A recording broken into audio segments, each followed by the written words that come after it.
Have you heard, Mark? Go on.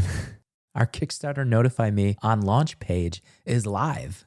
I'm one of the 29 followers. Do you want to give the URL? Something under one sky./hack anime. Go to Kickstarter.com, search Under One Sky, and you will find us. Follow our Kickstarter. Please. I'm never going to stop saying this. I think that's the first and only thing that we're going to beg about on the show. Yeah, when I said that, I was like, is it worth doing? I'm like, yeah, no, it's worth doing. I'm going to have to. I'm Hunter Pence, and you're listening to the Misplay podcast. Oh, yeah.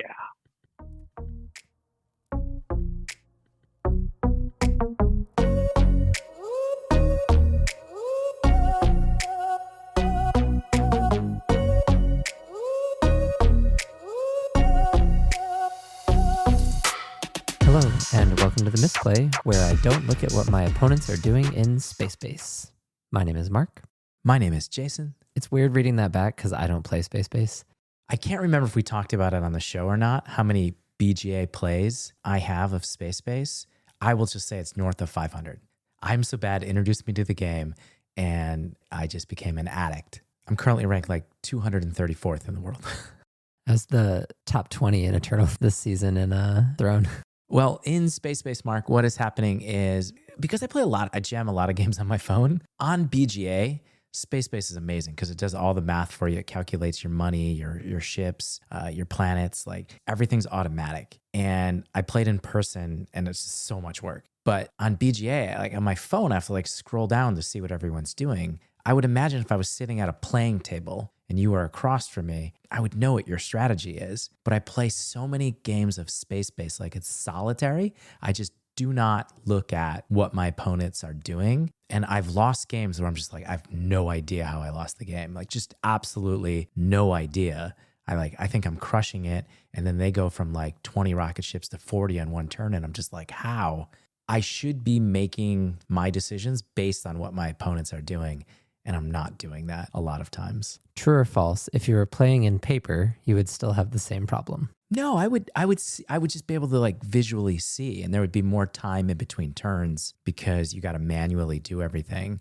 I'm actually signed up to play in a tournament at Gen Con. It's the only event I think I've signed up for outside of what we're doing. Gen Con. It's coming. This Gen Con is work. I am looking forward to next year.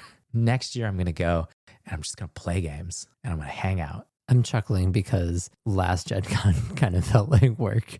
I know you couldn't be there and that was terrible for you. It was work last year too, and would have been had you been there. Yeah, I just didn't have that experience. We're going to talk about Gen Con. We're going to talk about what we're hoping to get out of it, our plans, our events.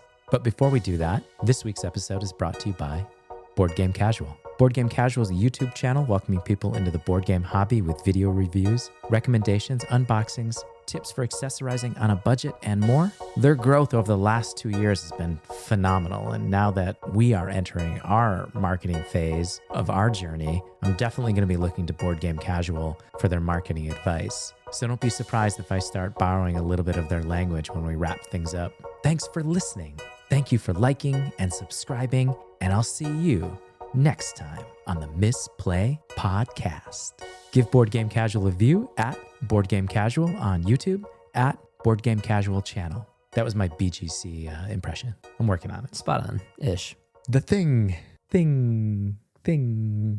You said it already. Last year, I didn't get to go to Gen Con. You can go back and listen to last year's episode or the episode after you came back. I talked about why I wasn't there and how frustrating that was for me. And you got to do the first exposure playtest haul, which had been like our year goal. You did it by yourself, and it was a lot of work. It'll be more fun with both of us this year. I hope so. But we are attending this Gen Con with some marketing goals, with the intention of getting our game out in front of more people, as many people as we can. How many is that going to be? I don't know. Well, we know the floor. First exposure playtest hall players, plus the number of players that play in events. And we have our bare minimum for what we'll see in terms of people who will play the game. It's like 30, bare minimum. Good start, but we need to get it in front of more people. We need to meet more people. We need to talk to more people. We need to get the Misplay as a podcast out there. We need to grow. and we need to grow quickly. And we'll come back to this at the very end. Our stated Kickstarter timeline is we would launch our campaign September 14th. Are we going to be ready for that? Is what we'll come back to after we talk about our Gen Con plans. You asked, and I was like, oh no, I'm doing math. I don't know what math I have to be doing. Hopefully by the end of the show, we'll know our math.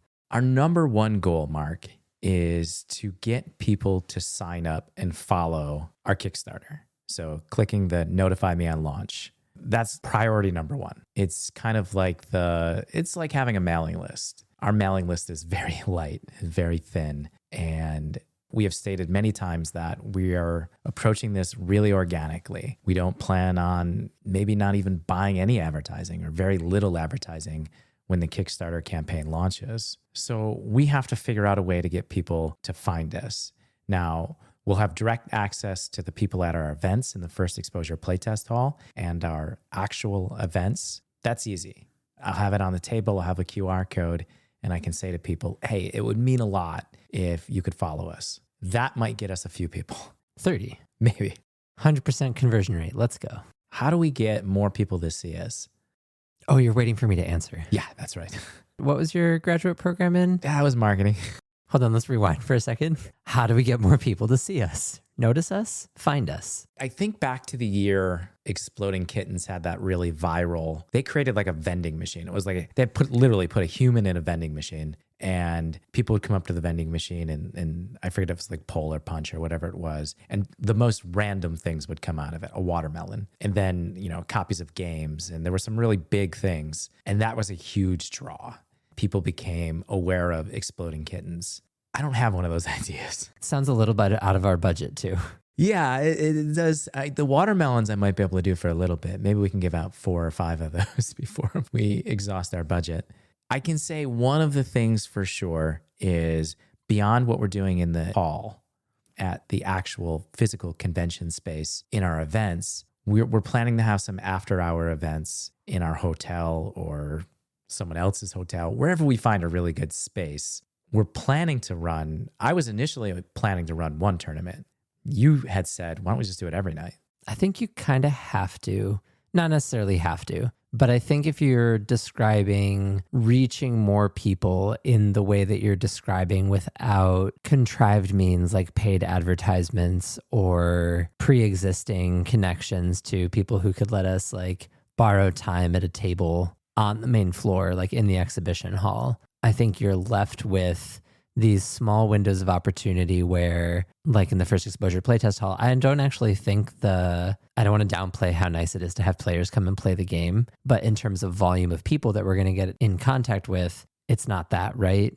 We're going to get really good feedback on the game. We're going to have really thoughtful responses from players to the game as they play it and test it for us. But what I think was missing in terms of what I was hoping to accomplish last year in the way that we were trying to network a bit is I am not the person who is going to go and be like best friends with every other designer leading games at tables in the First Exposure Playtest Hall. And I think that's something that you're more suited to. And I think working in coalition with other designers that are in a comparable spot to us to kind of organize at kind of a little bit of a larger scale where we cluster with other designers and then reach out to like, oh, well, we're going to be at our hotel on Thursday. Maybe we can do your hotel on Friday and reach more people via networking with other designers. I think that's a way to pull people in for the after hours playtests. See, you're a marketing major. I can already think in the emails in the First Exposure Playtest Hall, we have a Google chat with all of the people who are going to be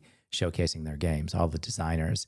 They've talked about having a pub night one night. That's something that they do. They've always done it. We didn't go last year. I didn't know about it last year. I know about it now. But you're right. Those type of things we need to be going out and doing and meeting people. Maybe we can have a tournament there at the pub. Those brackets that AJ is going to be making are going to be working overtime. Yeah. And it's not like we're going to have a major tournament. At most, we're going to have 8 people play, right? And even getting 8 is going to be, a stretch, a reach. There's just so much going on and people have so many other things they could be at or doing. It is really difficult to kind of pull people in. And a lot of the people who are there are also like us, and they're trying to pull people in too. So there's always something going on. But that's why doing it collectively, I think, serves better, right? Imagine having a spot in one of the hotels where we and two other designers that are in a similar place and getting ready to launch Kickstarter, just having launched Kickstarter, take up territory, box yourselves in your hex, carve out your space, and then you just invite anybody. And it doesn't matter. I mean, it matters, right? We want them to play our game, but it doesn't matter. As long as they like come to the space, they can come play under one sky. We can go help teach the game that the other designers have with them. And then you kind of like talk up the other person's game while you're playing or after you play and be like, oh, hey, if you like this one, or like if this, like I can easily see a world where it's like, oh, like thanks for playing under one sky. And they're like, oh, this isn't really my game. Oh, we'll go check out this one because their game is really different and it's also really fun. And then it's that shared communal holding up their people up. Yeah, building community goodwill. When we talk about like what our organic marketing strategy should be, I mean, that's it, right? You didn't like my QR code on a t-shirt, just walking around with a giant QR code on my back? I mean, if you can speedrun making another t-shirt, it's not really fun running around in the same Misplay shirt for 4 days. I can look into that. We could also do laundry, I guess. But I thought about it. I don't know if it's a silly idea or I'd love to hear back if somebody leaves a comment in Discord. If I'm walking around Gen Con with a QR code on my Misplay back, is that tacky? I don't know if it's tacky. I don't know that I would like want to encourage people to take pictures of me. Ah, that's true too, right? You don't have to, you don't have to take a picture. You just hold your camera up to it. They don't have to. I'd love to be in 50 photo albums. I also thought we should have the equipment with us more as a way just to, hey, we have a podcast and we have microphones. I really wish, and maybe it still exists and I can't find it. I think Gen Con should have a dedicated space. I would pay to do it. I know there's some people who do live recordings there, and maybe I just need to go find those and figure out how to get those spaces. I mean, if you're talking about doing a live show, like finding an actual space to do a real live show, it'd be a really different show. But to not do it like we do when we go to Game Market West, we get sound bites from other people, we aggregate those, we talk about them, we embed them in the show. But like to do a live show, you do the whole bit, right? You get a misplay from the crowd, you get a cold open from just like chatting a little bit. And then like you go through the show and have it be a live show and have an audience participation piece. I think that would be like the coolest way to present and build the show if you could find a space to do it or pay for a space to do it. Now, I think we could have made an event where we're recording a live podcast. But that is our number one goal, to get people to follow our Kickstarter. The number right now is 29 as we record this episode. It was 26 or 28 on the last show. We've got to scale up. Do we have a target? I don't think we have like a number that we're trying. We want to get into the hundreds. I think we want to be at the end of Gen Con over 100 for sure. That's 100's the first target. Higher is great, but 100 for sure at the end of Gen Con. I was thinking 200 is where you want to be because I was thinking of... look, I want to be 20,000. What's realistic is the question. We already talked about it. If we're aiming for a September 14th launch, we need a more objective criteria than shrug our shoulders, cross our fingers, and hope we have some number of people who are followers to convert to backers. I know you've done your Kickstarter research and learning. What's the number? If we're talking first just about the followers, the whole point of getting people to follow your campaign and click notify on launch is to create day one momentum. Kickstarters live and breathe and die by day one. If you fund on day one, you're in a good spot. If you do not fund on day one, you're going to struggle. And so we are just doing everything we can to get as many people as possible to show up on day one to get us to that magic number. That's $5,000 or 250 copies of the game. That's our target. If we don't hit that on day one, then we've got 2 weeks basically where we need to be. That's when people start buying ads. That's when they start spamming at different places. But the odds of success are they're very low at that point. So it really isn't about us figuring out a number that we have to hit. We just have to get as many as possible. And if we get to September 14th and we don't have 100, we're going to struggle day one. And that is a situation where we could say, hey, maybe we don't. Maybe let's push this back 2 months and see if we can't do something else to get more people to find us. So that's our primary Gen Con goal, to get people to see us and get people to follow us. We're doing a lot of other things. And these things that we're doing are hopefully going to lead to that. That's where we're pushing people. But we're also going to be in the First Exposure Playtest Hall again. We've got 4 sessions. The game is very different than what it was last year. What was it last year when you tested? Remind me of the version we were testing. It was Currents at the time. Right, we were calling it Currents. That's right. I remember the visual we made. We were still on blue, orange, and gray as tiles because we didn't have any art. So blue was our orthogonal moves. Orange was move a surrounding tile diagonally. And what did gray do then? Because I do remember you tried at least 2 different versions. I think gray at that time we were playing with stacking at the time. Yeah. And gray was the piece that you could just put on top. The third was always the struggle. We didn't get to rotating until after Gen Con. Well after Gen Con. I want to say it developed out of Protospiel Online and some other Golden Gate Game Maker tests. So it was a different game. I don't think that's an unrealistic stretch. There are similarities and they're related, but they are nowhere near the same game, Currents to Under One Sky. Was it closer to Animal Kingdom back then? No. I like going into the First Exposure Playtest Hall with experience. We know what to expect. At least you know what to expect. I got the story. I got the information from you.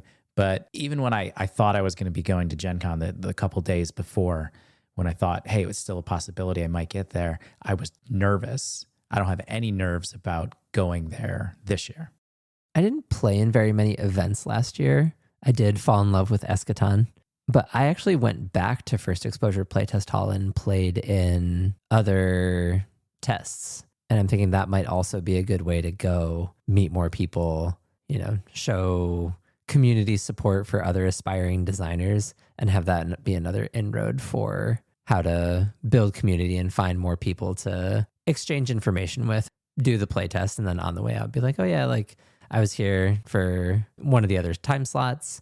We should connect later and build people that way. That wouldn't be a bad way to meet more people also. I like that. That's on theme. You should invite your space-based tournament players to after hours party, debrief, get feedback on your strategy after they dunk on you. No one's going to dunk on me. I don't believe that's true. You're only 220th in the world or whatever.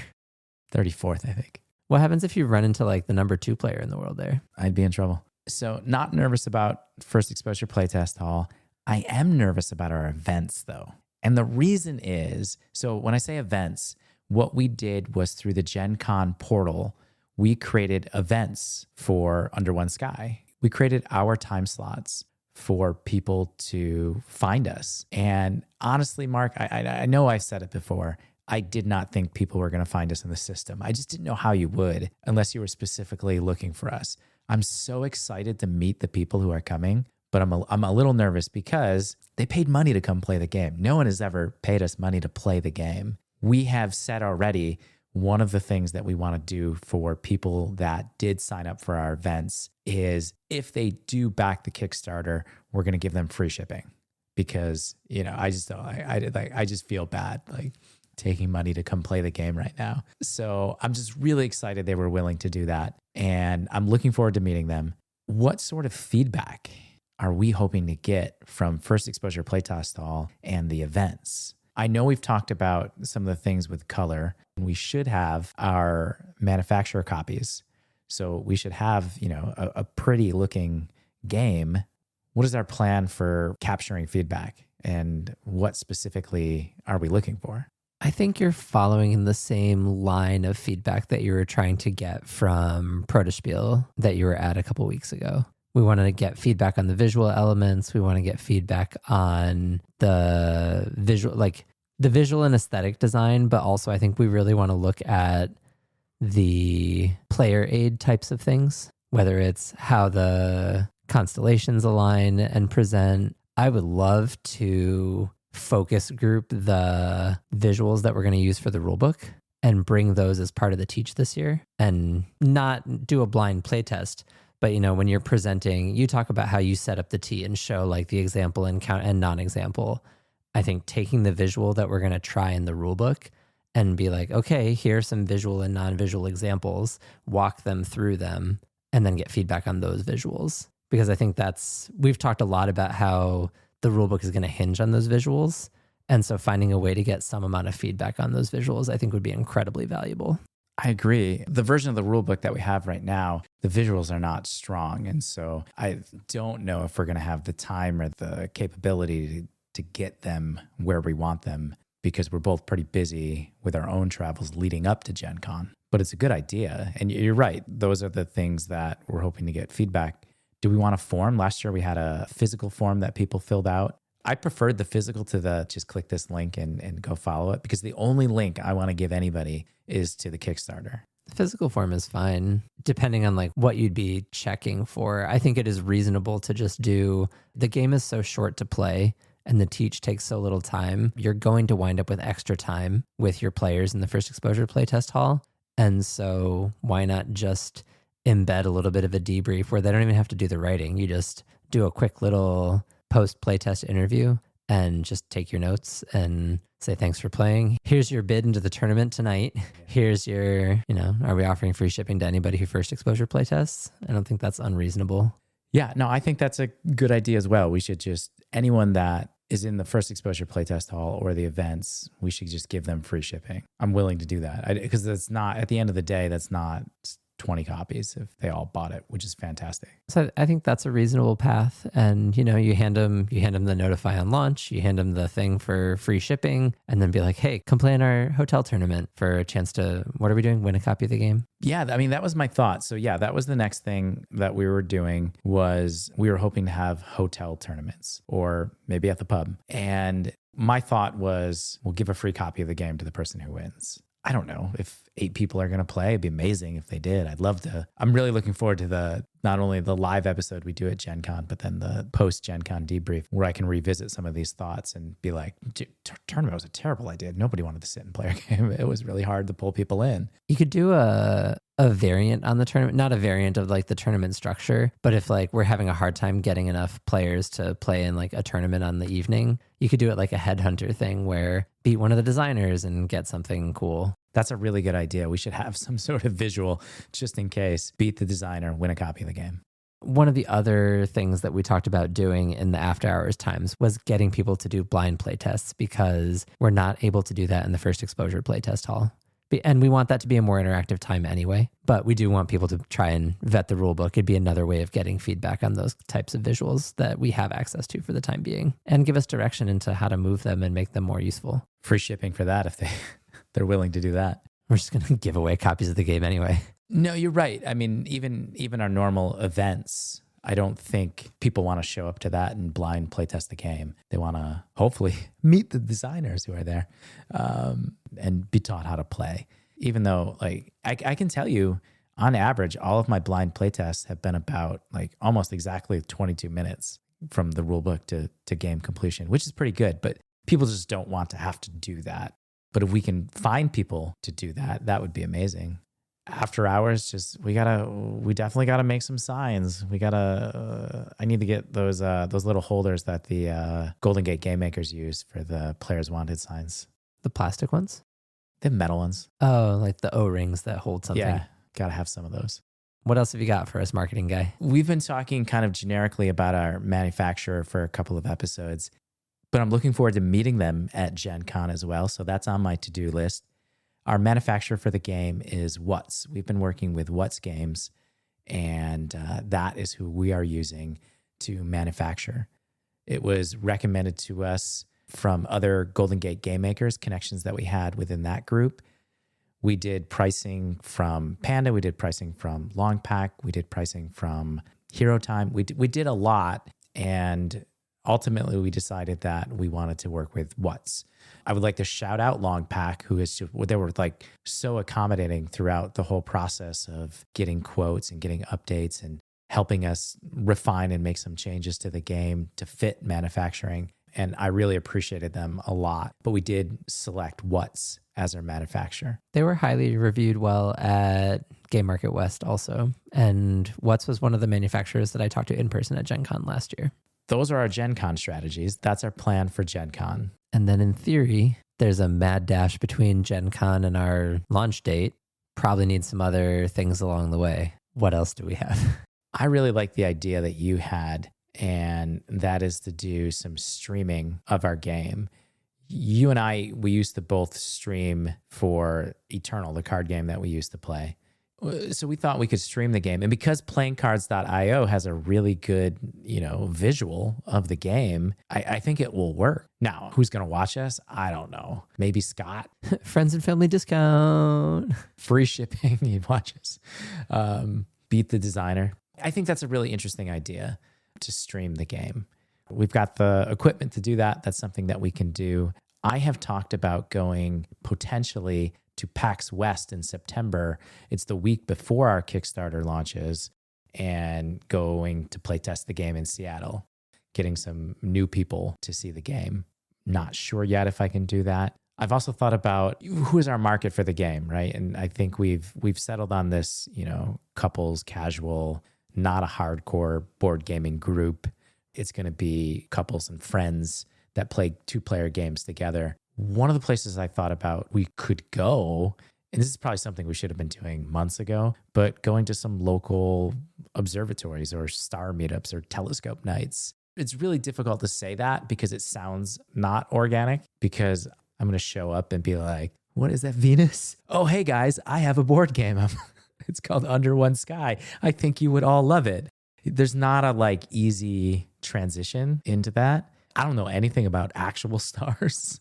I don't know how to bridge that gap. You could almost do pop-up meetups in the Bay. I'm envisioning bring a little gaming table, a little fold-up gaming table. You bring your players wanted signs that we have from Gen Con. And one weekend we show up to Tunnel Tops. One weekend you show up at Golden Gate Park. One weekend you go to Dolores Park, and you just throw up the signs, throw tiles at people to make them kind of get attention, throw stuff at them. I hear that works really well for getting people to come over to you. Some of those ideas you had were good.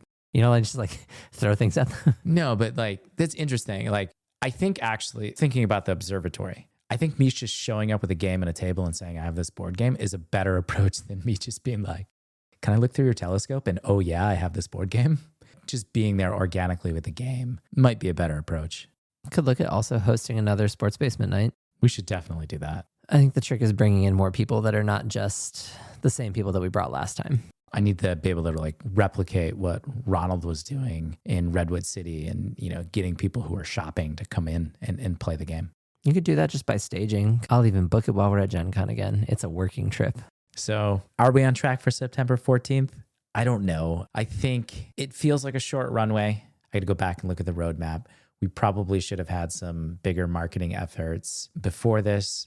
If I'm being honest, I was hoping we would have more listeners to our show at this point. It is what it is. We're doing the best that we can. Right now, we're shooting for September 14th. We're not the only ones going to Gen Con. There are lots of other people that are going. And today we're going to feature one of those people in The Other Thing. I thought we were going to keep going back and forth and I would have done thing. That's I ruined fine. it. I'm sorry. Yeah, you did. I think we haven't talked about Mike C in a long time. Mike C is friend of the Misplay. Mike C is my cousin. He invited me to my first Gen Con. It wasn't something I even thought about doing initially. Somewhere along the way in our podcast journey, Mike C, while listening, decided, I'm going to build a board game. Mark, there was a moment where he just took off and just started building back when we were still trying to figure out how Animal Kingdom could work. And I was so motivated by what he was doing and how fast he was progressing with his game and how dedicated he was. And we've probably had 30 versions of Under One Sky. We just looked the other day at Mike's rulebook. He's on version 200 something. And he is also going to be in the First Exposure Playtest Hall. He is also running his own events this year for his game, Avarice. Game's dope and has changed a lot. I haven't played it since last Gen Con. I think mechanically it was really solid. I don't know if he would say that, but I thought this game's ready to go. He's going to lap us and be on his way. But I think one of my favorite parts of Gen Con last year was actually sitting and talking about Avarice with him and just hearing how he was thinking about it, the different iterations, the way that he was theming it, the different attempts at flavor and theme and how you could reimagine the theme. I loved it. Used to be like disastrous miasma was creating like kind of cult leaders. That's probably a poor summary, but I know it's changed a lot. So I'm looking forward to seeing what the new theme, what the new skin of the game looks like and how it interacts with the mechanical components. In glancing at the rulebook, it also looks like he's made some like very significant changes to the way the game plays. I'm not like deep enough into board game land, but like there's a thing called 4X games, right? Yes. You play them? No. They're hard, I think. We don't do 4Xs. I only bring it up because he would pitch his game last year as it's a 4X game in 45 minutes. But I glanced at the rule book and now it sounds like there's a lot more talk about the game playing like an RTS on computer, a real-time strategy game. So I can't wait to see what that execution looks like. We've talked about paper adaptations of digital games in Auto Battlers. And so I think it'd be really cool to see, well, what does a paper interpretation of a real-time strategy game look like? So if you want more information on Mike's game, Avarice, you can go to Brickley Games, BRICKLY games.com. You can follow Brickley Games. I got him on Blue Sky. I would tell you to go sign up for his Gen Con events, but he sold out all of his Gen Con events, which is awesome. That's cool. His name has like Gen Con naming to it. Avarice. Avarice. 4X game in 45 minutes. What's our game? We haven't revised our elevator pitch in a while. We have not. We should work on that in the next 2 weeks. The Misplay podcast is brought to you by Howley Boy Games. Consider donating at buymeacoffee.com/themisplay. We express our humble gratitude and recognize any level of support here on our list of sponsors. If you'd like to become a featured sponsor of the show, find our form at themisplay.com/sponsors. What's else you got, marketing guy? Oh, I see what you did there. Mark's got his head down like he just can't even believe he just did that pun. It's not even good. I mean, I think it's great. The audience doesn't know yet specifically what's that means. See what I did? It's really bad.